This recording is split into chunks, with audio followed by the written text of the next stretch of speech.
24절에 있는 말씀을 함께 나누시겠습니다. 구약 545쪽이 되겠습니다. 열왕기상 17장 17절부터 24절까지 말씀입니다. 우리 하시던 대로 한 절씩 교독해서 읽도록 하겠습니다.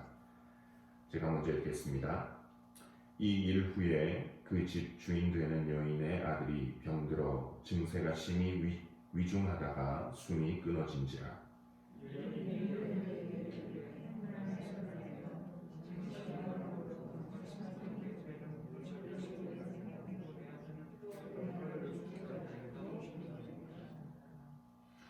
엘리야가 그에게 그의 아들을 달라 하여 그를 그 여인의 품에서 받아 안고 자기가 거처하는 다락에 올라가서 자기 침상에 누이고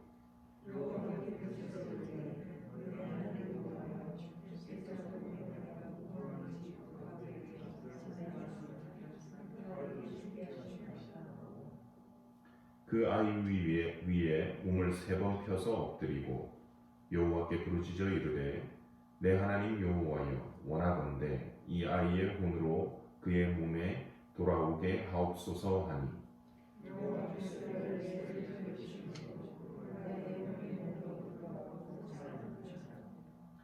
엘리야가 그 아이를 안고 다락에서 방으로 내려가서 그의 어머니에게 주며 이르되 보라 내 아들이 살아났느니라.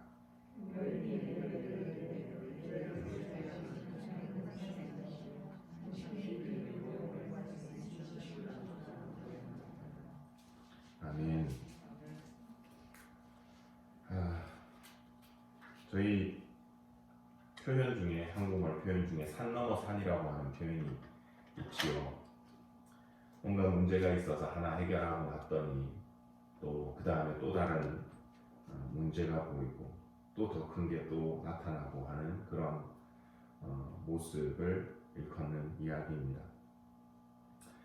저희가 이 엘리야 선지자에 대해서 묵상을 하고 있는데 제 말씀을 보면서 엘리야는 지금 자기가 처한 상황을 어떻게 생각을 했을까 하는 생각이 문득 들었습니다. 아합 왕에게 가라앉아서 갔다가 또 그리스로 숨었다가 거기서 좀 지내려고 했더니 또 시돈 땅으로 가라 해서 거기서 또 기적도 일으키고 좀 살만한가 했더니 또 그 과부의 아들이 죽었습니다. 엘리야가 참 한국 사람이었으면 이런 표현을 쓰지 않았을까 싶습니다. 참 하나님이 있는 게 왜 이렇게 산 넘어 산인가. 오늘 말씀은 성경에서 최초로 죽은 사람을 살리는 내용입니다. 이 말씀을 가지고 한번 묵상을 해본 것을 나누겠습니다. 먼저 상황을 보면 그렇습니다. 지금까지 이제 쭉 내용들이 그랬죠.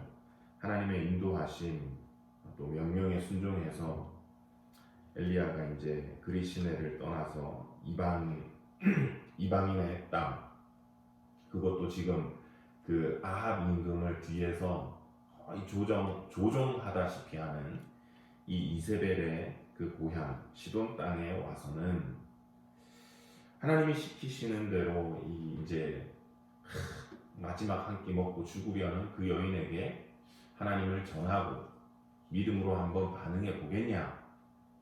그래서 그 반응을 이끌어내고 그 여인이 하나님의 역사하심, 그래서 가루통에 가루도 다하지 않고 기름통에 기름도 마르지 않는 그런 은혜를 맛보고 살게 됐습니다.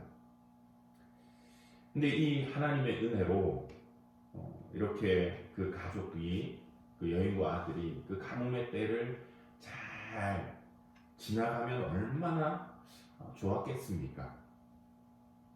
그런데 하나님께서는 다른 플랜이 있으셨던 것 같습니다. 오늘 읽은 17절 18절 이렇게 말씀하고 있습니다. 이 일 후에 그 집 주인 되는 여인의 아들이 병들어 증세가 심히 위중하다가 숨이 끊어진지라. 여인이 엘리야에게 이르되 하나님의 사람이여 당신이 나와 더불어 무슨 상관이 있기로 내 죄를 생각나게 하고 또 내 아들을 죽게 하려고 내게 오셨나이까. 가끔은 저희가 삶을 살아갈 때 하나님의 계획 하심이 전혀 우리가 기대하지 않고 또 바라지 않는 방향으로 전개가 됩니다. 그래서 때로는 이해하기가 쉽지가 않고 받아들이기도 어렵고, 아니 좀 더 솔직하게 이야기하면 받아들이기가 싫은 그런 상황에 처할 수도 있습니다. 오늘 이 과부의 상황은 바로 그런 상황입니다. 자기의 아들이 죽은 그런 상황입니다.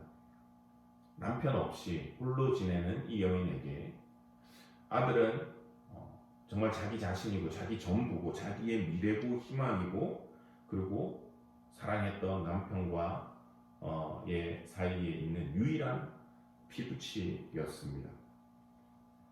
물론 지난주에 읽은 본문에서는 12절 보시면 그가 이렇게 말했었습니다.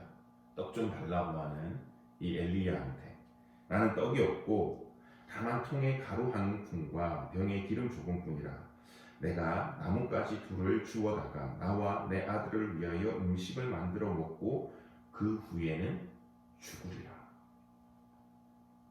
이 가뭄의 상황 가운데 누구도 돌봐주는 사람도 없고, 이제 한 끼 먹을 음식, 떡 하나 이제 만들어 먹을 그거 있어서 그거 먹고 나서는 죽자 생각을 했던 것입니다.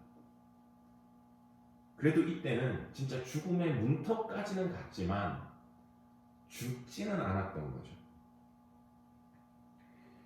죽을 만큼 힘든 상황인 거는 맞았어요. 근데 그거 한 끼 먹고 나서 만약에 점심에 만들어 먹고 저녁 못 먹었다고 당장 죽지는 않잖아요. 그러니까 아마 이 여인이 그렇게 생각을 했을 거예요. 말은 그렇게 했지만 상황을 우리가 냉정하게 본다 이러면, 그래 나머지 한 끼 먹고 이거 가지고 한 입 베어 먹고 오늘 한 끼 먹고 저녁에 또 한 입 베어 먹고 한 며칠 지내보지, 그러다가 또 무슨 방법이 생기지 않겠나. 그때까지만 해도 죽음이 문턱까지는 왔지만 실제는 아니었죠. 근데 지금은 죽음의 그림자만 보이는 것이 아니라 실제로 죽음이 그 아들을 삼켜버린 상황이었습니다. 우리가 어떤 환난이나 어려움을 당할 때 그것이 약간 거리가 떨어져 있을 때는 그래도 좀 냉정을 찾으려고 하죠. 힘들기는 하지만. 그런데 정말 그 고통이 나를 실제로 만지기를 시작하면 단순히 울거나 아니면 소리 지르거나 그냥 그것을 받아들이는 게 아니라 이거 먹을 거라고, 이거 먹고 나서는 죽을 거라고 해놓고서는 받아들이지를 못하는 거죠. 그리고 지금 이 여인이 보여주는 행동은 이 사태에 대한 책임을 돌릴 사람을 찾아서 블레임을 하는 겁니다. 다른 사람에게 돌리는 거죠. 그리고 그 대상이 누가 되었느냐? 바로 이 엘리야가 되었던 겁니다. 하나님의 사람이요, 당신이 나와 더불어 무슨 상관이 있기로 내 죄를 생각나게 하고 또 내 아들을 죽게 하려고 내게 오셨나이까? 도대체 나하고 무슨 상관이 있어가지고 우리 집에 와가지고 나를 이렇게 힘들게 합니까? 전생에 내가 무슨 죄를 지어가지고 진짜 이 양반이 여기를 와가지고 당신 때문에 우리 아들 죽었다고.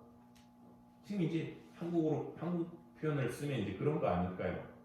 전생에 내가 무슨 죄를 지었다고, 내 죄를 생각나게 하고 당신이 우리 아들 죽이려고, 당신 때문에 우리 아들 죽은 거라고. 당신이 여기 없었으면 우리 아들 안 죽었을 텐데.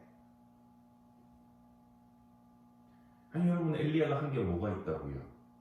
오히려 마지막 한 끼 식사하고 굶어서 죽으려고 하는 그 사람들에게 하나님을 소개해주고 하나님의 은혜와 능력을 맛보게 해줬는데 자기가 받았던 도움, 그 은혜는 잊어버리고 그래서 자기가 가졌던 그 기쁨과 감사는 그새 어디론가 사라져버리고 현재의 그 고통과 어려움 때문에 자기에게 도움을 줬던 그 사람에게 오히려 책임을 돌리고 있는 모습을 봅니다.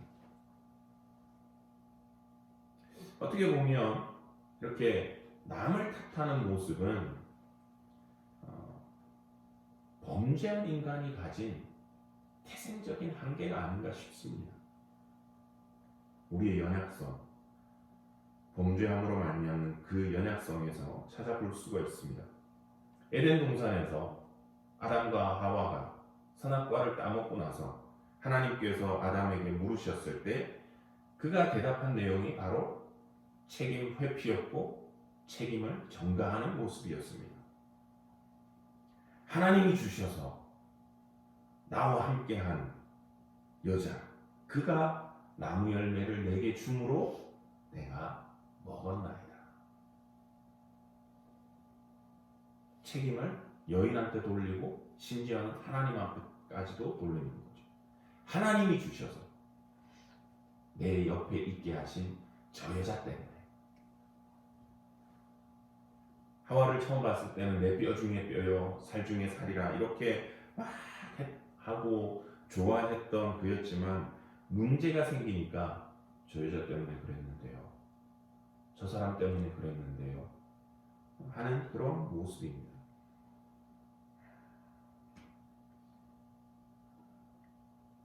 요즘에 그 미국에서도 한국 드라마가 참 유행이지요. 아세요 여러분? 한국 드라마 미국 사람들이 굉장히 많이 본답니다. 그래서 드라마를 참 잘 만드는 한국 사람들이 이 장면을 한국 드라마로 만들면 참 재밌게 나오지 않을까 싶습니다. 배우들도 참 연기를 잘하고 표정은 순식간에 표독스럽게 바뀌고 목소리는 앙탈지게 나오고 뭐를 손에 잡히는 대로 집어 던지든지 아니면 뭐죠 뺨을 기싸대기를 올린다든지 뭘 하든지 해가지고 아주 긴장감 있게 표현할 수 있지 않을까 그런 생각도 순간적으로 해봤습니다. 오늘 이 여인의 반응 속에서 우리는 우리의 인격과 신앙의 수준에 대해서 한번 생각해 볼 수 있을 것 같습니다. 어떤 문제가 생겼을 때 우리는 어떻게 하는가? 비난의 대상을 얼른 찾아내고 그 사람에게 책임을 돌리고 다른 사람 뒤에 숨고 그러지는 않는가? 물론 문제의 원인을 찾아내는 것하고 책임을 전가하는 것은 다른 거죠. 문제에 책임이 있을 때는 그럴 수 있죠. 근데 엘리야는 그게 아니었잖아요. 워낙에는 우리가 어떤 문제를 당했을 때 이런 초급 수준의 인격과 신앙은 벗어날 수 있기를 소망해 봅니다. 근데 이 엘리야를 보면 그가 이 상황을 어떻게 대응하는지를 보면서 성숙한 신앙이 무엇인지를 저희가 찾아볼 수가 있습니다. 엘리야가 반응한 것이 두 가지 대상이 있는데요. 반응한 대상이 이제 둘인데 우선은 여인에게 보여주는 모습입니다. 19절에 그가 이렇게 나옵니다. 엘리야가 그에게 그의 아들을 달라 하여 그를 그 여인의 품에서 받아 안고 자기가 거처하는 다락에 올라가서 자기 침상에 누이고. 먼저 보여주는 것은 침묵입니다. 침묵. 무슨 말을 하기 전에 물론 이제 많이 생략이 됐겠죠. 성경의 모든 것을 1분 1초까지 다 기록을 하는 것은 아니니까. 근데 어떤 반응을 보였는지 모르겠지만 성경이 포커스를 하는 거는 그 모든 거 다 필요 없다는 거예요. 네가 보여준 뭐만 지금 중요하다. 그 말이 시작하기 전까지 구절이 바뀌면서 보여주는 어떠한 말도 없습니다. 침묵이라는 거죠. 엘리야 입장에서 인간적으로 본다면 이게 지금 뭐 무슨 자다가 봉창 두들리는 것도 아니고 무슨 날벼락입니까? 아니 내가 뭘 했다고? 내가 얘를 데리고 나가서 내가 죽였나? 아니면 내가 무슨 지금 뭐 코로나 상황처럼 내가 병을 옮아와가지고 얘한테 옮겼나? 그것도 아니고 이 사람이 이 사람들이 진짜 보자 하니까 내가 당신네 죽으려고 하는 거를 말이야 하나님 전해가지고 이렇게 살게 해줬는데 참 표현이 좀 죄송합니다. 아침부터 재수가 없으려니까 진짜 나 참 이렇게 표현을 했을런지는 모르겠습니다. 인간적으로 우리가 반응을 하고 또 승질을 부린다면 여러분 어떠세요? 이것보다 더 하면 더 했지 덜 하지는 않았을 것 같아요. 인간적으로 반응한다면. 만약 지금 상황에서 엘리야가 이런 식으로 맞붙었다면 어떻게 됐을까요? 흔히 집에서들 많이 일어나시잖아요. 물론 한 번도 안 싸우고 저 그런 분 진짜 한 번 봤습니다. 결혼하고 자기는 와이프하고 한 번도 안 싸웠다는 분이 있긴 있더라고요. 근데 한쪽에서 감정적으로 확 치고 나올 때 거기에 감정으로 맞받으면 어떻게 되죠? 이제 폭발을 하는 거잖아요. 아 이거 내가 좀 치워놓으라 했잖아. 내가 그랬냐고. 서로 막 언성이 높아지면 저희 집에서는 결국은 애들이 나섭니다. 아 둘 다 좀 조용하지. 혜린이가 그러면 알았어 이러고 인격이 아직 그만큼 안 되는 것 같습니다. 저희도. 만약에 엘리야가 자기를 비난하는 이 여인을 향해 가지고 나를 세우고 잘잘못을 따지고 시시비비를 가린다고 잠깐만 앉아보라고 지금 한번 따져보자 그러면 이렇게 했다면 어떻게 됐을까요? 이 여인도 감정적으로 상하고 엘리야도 감정적으로 상하고 아씨 내가 뭐 여기 아니면 있을 데가 없나 떠나버리고 이 이후에 기사는 아마 일어나지 않았을 것으로 저는 생각을 합니다.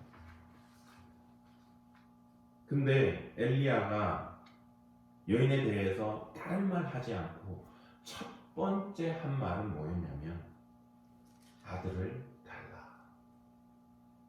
다른 말 안 하고 아들을 달라. 이 아들이 뭡니까? 소중한 아들이었지만 지금은 죽은 아들. 이 여인의 고통, 이 여인의 아픔, 이 여인의 눈물, 이 여인의 탄식, 그것을 받아들고 여인에게서 받아서 들고 자기의 다락방으로 올라가는 것입니다.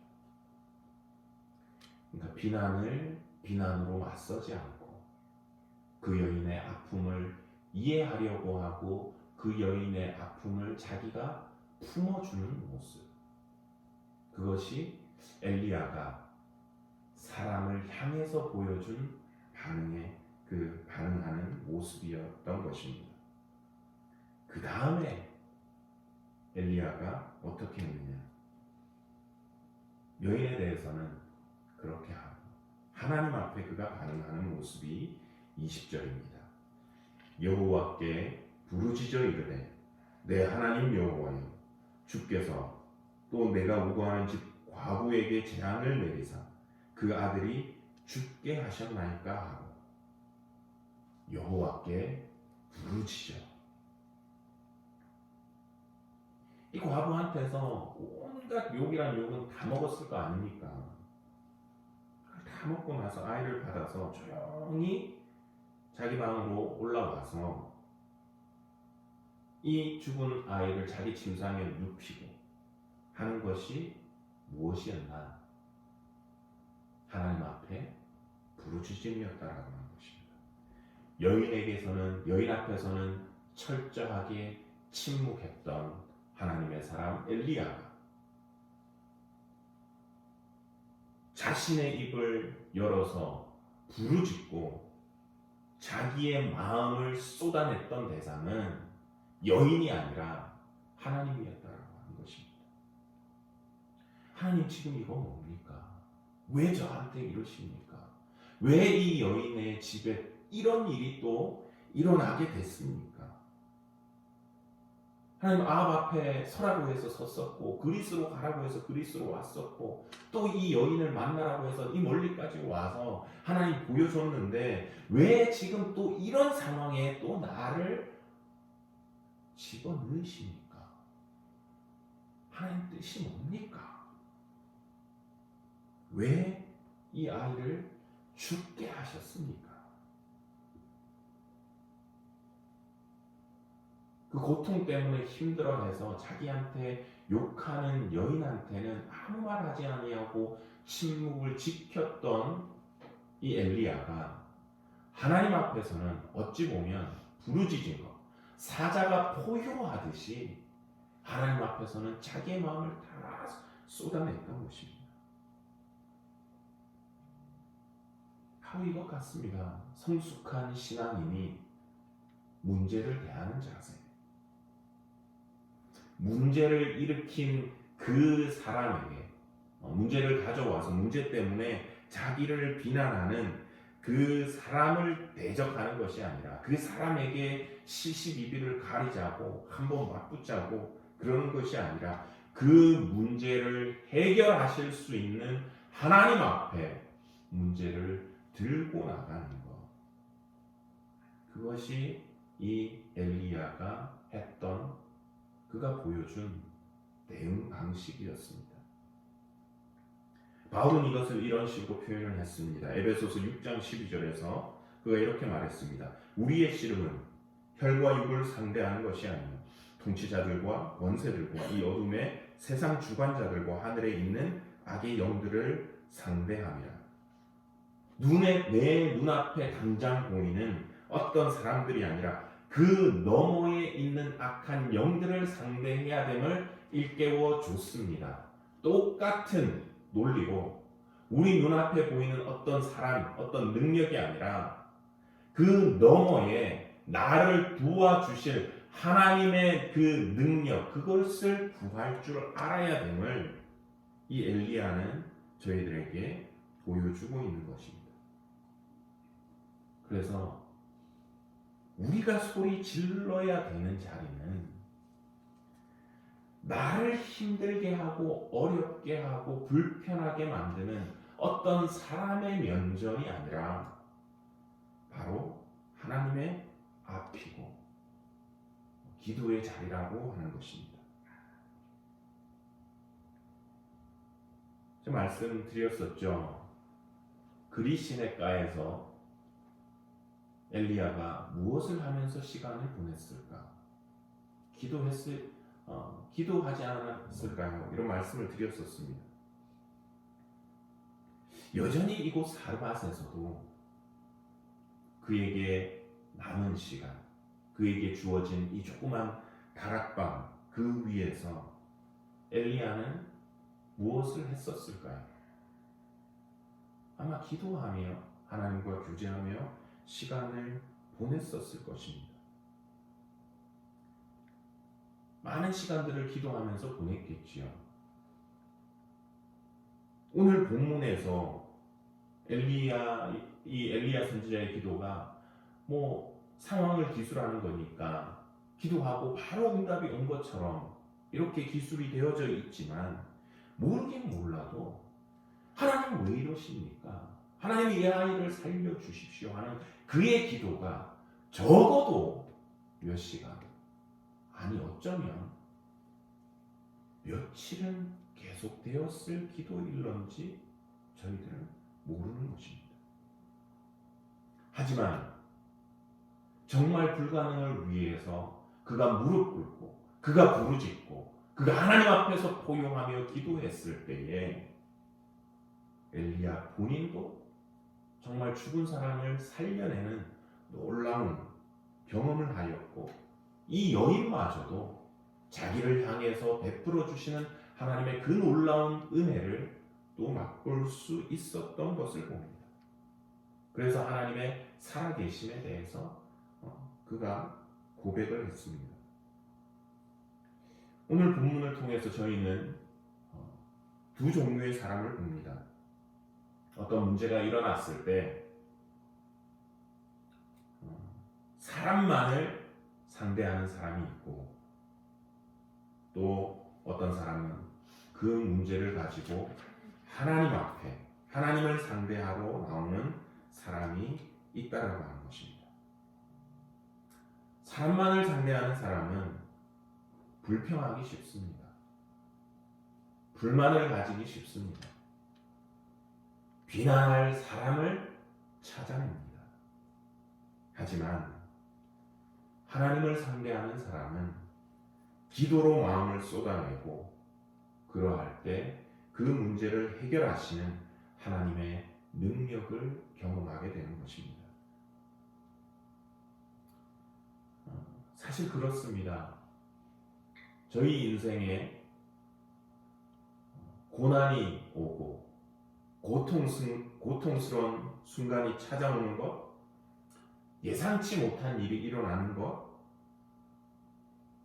그것들을 저희가 선택할 수는 없잖아요. 일어나는 일을 우리가 어떻게 선택합니까? 하지만 그 문제에 대해서, 그 일어난 상황에 대해서 어떻게 반응할 것인가는 적어도 우리가 선택할 수 있습니다. 내가 이 일 때문에 누구를 비난할 것인가? 아니면 나는 이 문제를 가지고 하나님 앞으로 나갈 것인가? 그 선택은 저희들 손에 달려져 있는 것입니다. 우리가 하나님을 의지하고 하나님을 의뢰하는 기도의 사람들이 될 수 있기를 원합니다. 원하기는 저희 교회 안에 이런 기도의 사람들이 많이들 생겨나시기를 원합니다. 우리 권사님들은 기도의 분들인 거 압니다. 이 기도의 능력들을 또 다른 사람들에게 또 전해주실 수 있기를 원합니다. 문제 앞에 그 문제가 누구 때문이라고 불평하고 핑계될 사람들을 찾아내는 것에 빠르기보다는 이 문제 때문에 기도의 자리로 나아오고, 그 기도의 자리에서 하나님 앞에 부르짖음으로 말미암아 하나님의 그 큰 능력과 은혜를 맛볼 수 있는 저희들의 신앙과 삶이 되기를 소원합니다. 말씀 가운데서 또 한 가지 묵상을 통해서 깨닫게 된 것은 이 사건을 통한 하나님의 뜻이 무엇이었느냐 하는 것이었습니다. 하나님께서는 왜 이 엘리야 선지자를 이 사르밧 땅, 시돈 땅, 이 이방에까지 보내셨을까? 지난주 말씀에서는 이 여인이 정말 죽으려고 하니까 이방에도 죽으려고 하는 그 한 사람 소중해서 하나님은 보신다, 그 시각에서 말씀을 드렸습니다. 그러면 먹고 살게 만들어 주셨으면 됐지, 왜 이 아들을 또 죽게 만드셨다가 또 살리시고, 내가 이제야 보니까 당신 정말 하나님의 사람이고 당신에 있는 말씀이 하나님의 진실한 말씀이라고 하는 그 고백을 하게 하실까? 예수님도 그러셨잖아요. 그 감옥 때에 이스라엘에도 많은 과부가 있었거니와 왜 유독 이 사르밧에 있는 한 과부만 은혜를 받게 하셨을까?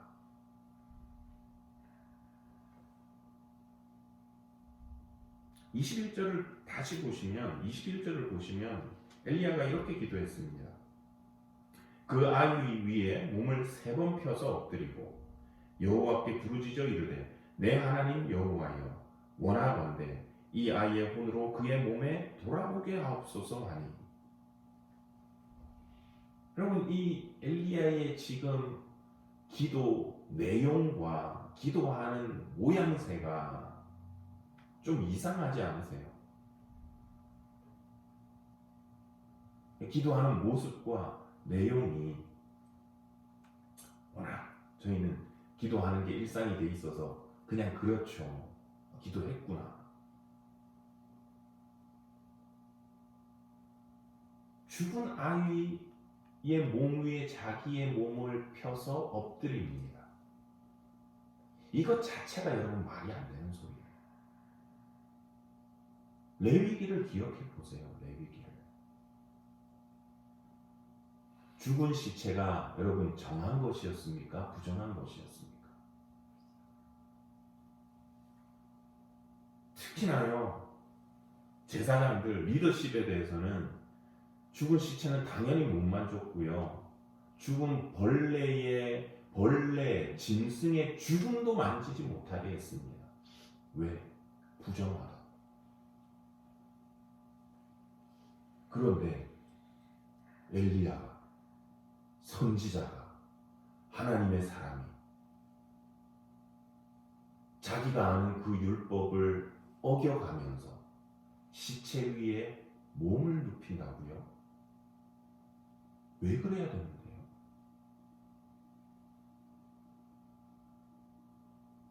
자기가 부정해지는 이 일을 지금 왜 합니까?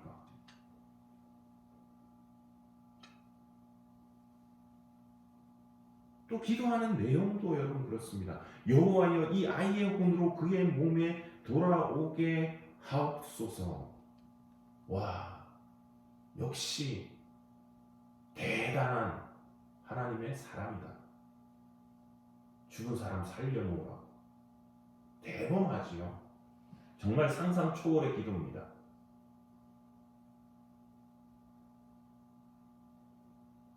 이게 여러분 성경에서 최초로 나오는 죽은 사람을 살리는 거예요. 무슨 말이냐면 최초니까 이전에는 있었어요, 없었어요? 없었다는 말이잖아요. 그러니까 우리가 기도할 때 보통은 어떤 내용으로 기도합니까? 하나님, 예전에 해주셨으니까. 지금도 그렇잖아요. 성경의 역사를 가지고 출국 때 이렇게 하셨고 저게 언제 이렇게 하셨으니까 우리도 한번 그렇게 해주세요. 할 수 있지요. 근데 이제까지 엘리야 때까지 죽은 사람을 살려놓은 경우는 단 한 사람도 없어요.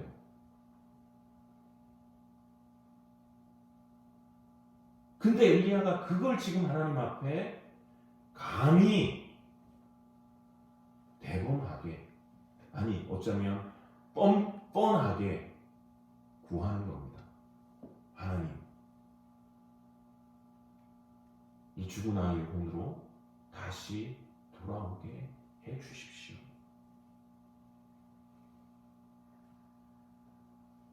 무슨 말이냐면 그런 것 같아요. 이 20절에서 엘리야가 자기 한탄했던 기도. 하나님 지금 왜 이러십니까? 왜 이 아이를 또 죽게 만드셨습니까? 하는 기도하고 21절 대범하게 자기의 몸을 시체 위에 눕히고 3번이나 눕히고 그 다음에 이 아이를 살려주십시오 하는 이 기도 사이에는 간극이 있었던 것 같아요. 아까 말했듯이 엘리야가 정말 열심으로 기도하지 않았겠습니까? 그러니까 첫 번째 그가 하나님 앞에 부르짖고 자기의 마음을 쏟아내고 하나님의 뜻을 구하면서 기도했을 때 하나님의 주신 응답이 뭐냐?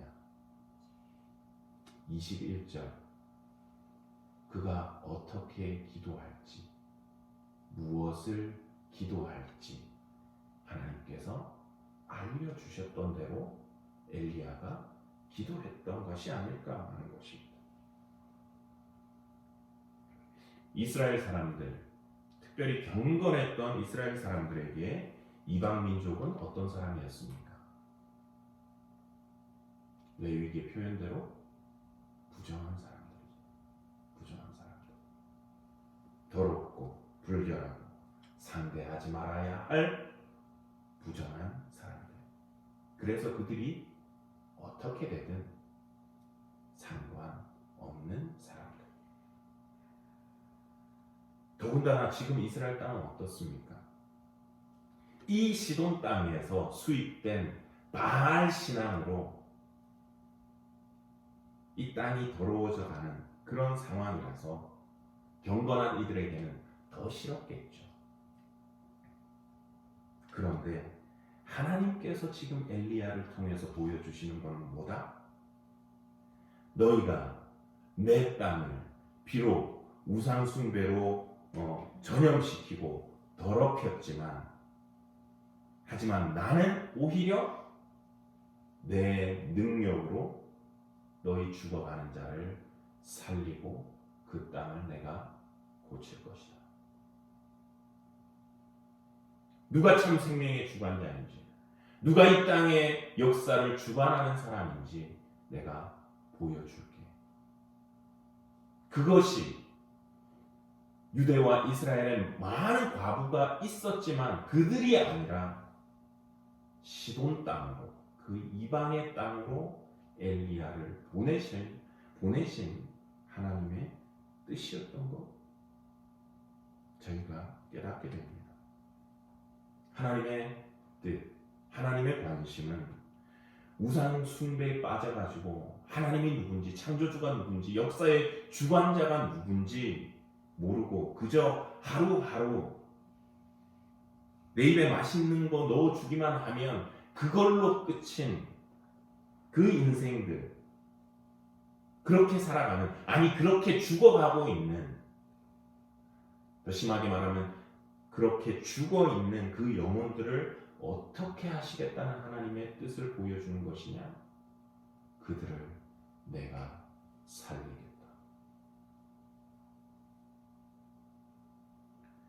요한복음 6장 48절에서 50절에서 예수님께서도 그래서 이렇게 말씀하셨습니다. 이스라엘을 향해서도 내가 곧 생명의 떡이니라. 너희 조상들은 광야에서 만나를 먹었어도 죽었거니와 이는 하늘에서 내려오는 떡이니 사람으로 하여금 먹고 죽지 아니하게 하려는 것이니라. 떡을 먹음으로 60만 사는 것으로는 족하지 않다. 영혼이 살아야 된다. 영혼을 살리는 그 생명의 떡을 주리라. 이것이 예수 그리스도가 오신 뜻이었고 당신께서 이루신 일이었던 것입니다. 하나님께서는 그 일을 엘리야를 통해서 이미 보여주고 계셨던 것입니다. 매일매일 입에 들어가는 그 떡으로만 사는 것이 아니라 너희 죽어가는 영혼을 내가 살리겠다. 그래서 이 과부의 아들이 살아난 이 사건은 그저 한 개인이 자기의 문제가 응답받은 것을 넘어서서 이방에 죽어가는 영혼도 내가 살리겠다라고 하는 하나님의 뜻이 실현이 되고 당신의 나라가 이루어져 가는 것을 보여주는 그 역사였던 것을 저희가 깨닫게 되는 것입니다. 원하기는 저희들 개인의 삶 속에 우리의 신앙에도 이런 하나님의 역사가 일어날 수 있기를 소원합니다. 우리가 기도해서 응답받는 것이 단순히 나의 필요만을 채우는 것으로 끝나는 것이 아니라 나 혼자 기쁘고 우리 집만 기쁘고 즐거운 곳으로 끝나는 것이 아니라 우리의 기도 응답을 통하여서 하나님의 뜻이 이루어지고 당신의 뜻이 하늘에서 이루어진 것 같이 땅에서도 이루어지고 하나님의 나라가 내 삶에, 우리 가정에, 우리 직장에, 우리 자녀의 문제가 해결됨을 통해서도 하나님의 나라가 이루어지는 그런 우리의 삶, 우리의 신앙, 또 저희 맨하탄 교회의 사역이 되기를 소원합니다. 기도하겠습니다. 하나님 아버지 은혜를 감사드립니다. 오늘 또 저희들을 이곳으로 불러주시고 또 주의 말씀으로 우리를 깨우쳐 주심을 감사합니다. 하나님, 우리가 우리 삶에 일어나는 일까지는 결정할 수 없지만 그것을 어떻게 대응하는지는 바르게 결정하고 살아가는 성숙한 신앙인이 또 성숙한 인격자가 되기를 소원합니다. 어떤 문제를 전혀 상관없는 다른 사람들의 탓으로 돌리며 그들을 비난하고 사람만을 상대하는 우리의 신앙과 인격이 아니라 힘들고 어려운 문제로 말미암아 우리의 마음이 어려울 때 누군가 나를 힘들게 할 때 그 사람을 대적하는 것이 아니라 그 문제를 하나님 앞에 들고 나와서 주의 은혜를 구할 때에 하나님의 은혜와 능력을 맛볼 수 있는 우리의 신앙과 삶이 될 수 있기를 소원합니다.